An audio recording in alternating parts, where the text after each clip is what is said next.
രാവിലത്തെ ചെറിയ മഞ്ഞ് കണ്ടാൽ വിറയ്ക്കുന്ന നമ്മൾ മലയാളികളും ജനുവരി കടന്നു കിട്ടാൻ പ്രാർത്ഥിക്കുന്ന ഡൽഹിക്കാരെയും കുറിച്ച് കേട്ടാൽ റഷ്യയിലെ യാക്കുട്സ് നഗരവാസികൾ ചോദിക്കും, ഇതൊക്കെ എന്ത്?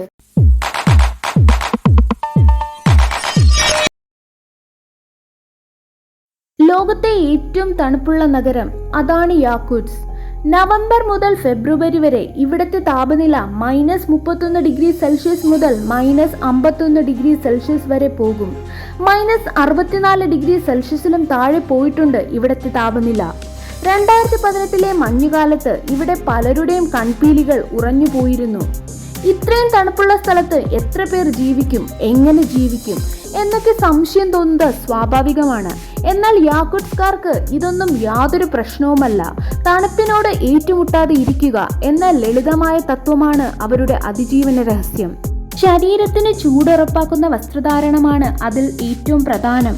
ചൂട് നൽകുന്ന വസ്ത്രങ്ങളും ജാക്കറ്റുകളും പാളി പോലെ ധരിക്കും. 2-3 ഗ്ലൗസുകൾ ഉണ്ടാകും. ഇതിനെല്ലാം പുറമെ സ്കാർഫും വിന്റർ തൊപ്പികളും ബൂട്ട്സുകളും. നല്ല തണുപ്പുള്ളപ്പോൾ യാക്കുട്സ്കാരെ കണ്ടാൽ ക്യാബേജ് പോലിരിക്കും. യാക്കുട്സിലെ മീൻ മാർക്കറ്റിൽ കച്ചവടക്കാർക്ക് ഫ്രിഡ്ജോ ഫ്രീസറോ വേണ്ട. ഇവിടെ കട നടത്തുന്നവർ പറയുന്നത് എന്തെന്നാൽ, ഞങ്ങൾക്ക് തണുപ്പ് തോന്നാറില്ല, കാരണം തണുപ്പ് വരുമ്പോൾ തന്നെ ഞങ്ങളുടെ തലച്ചോറ് അതിനെ നേരിടാൻ തയ്യാറെടുത്തിരിക്കും. എല്ലാം സാധാരണമാണെന്ന് അത് ഞങ്ങളോട് പറയും. പിന്നെ എങ്ങനെയാണ് നമുക്ക് തണുപ്പ് തോന്നുക? റഷ്യയുടെ വടക്ക് കിഴക്കൻ അറ്റത്തുള്ള സാഗ റിപ്പബ്ലിക്കിന്റെ തലസ്ഥാനമാണ് ലെന നദിയുടെ തീരത്തുള്ള യാക്കുട്സ്. 1922 മുതൽ സാഗ ഒരു സ്വയംഭരണ പ്രദേശമാണ്.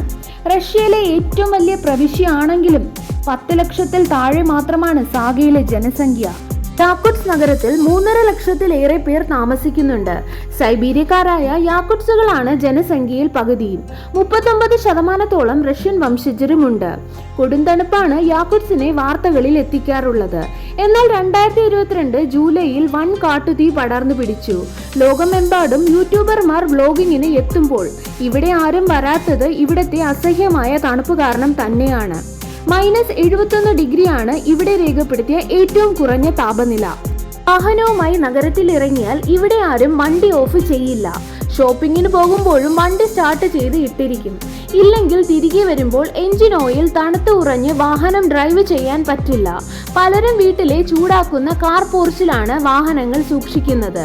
റഷ്യയുടെ വടക്ക് കിഴക്കൻ മേഖലയിൽ ഏറ്റവും വേഗത്തിൽ വളരുന്ന പട്ടണം കൂടെയാണ് യാക്കുട്സ്.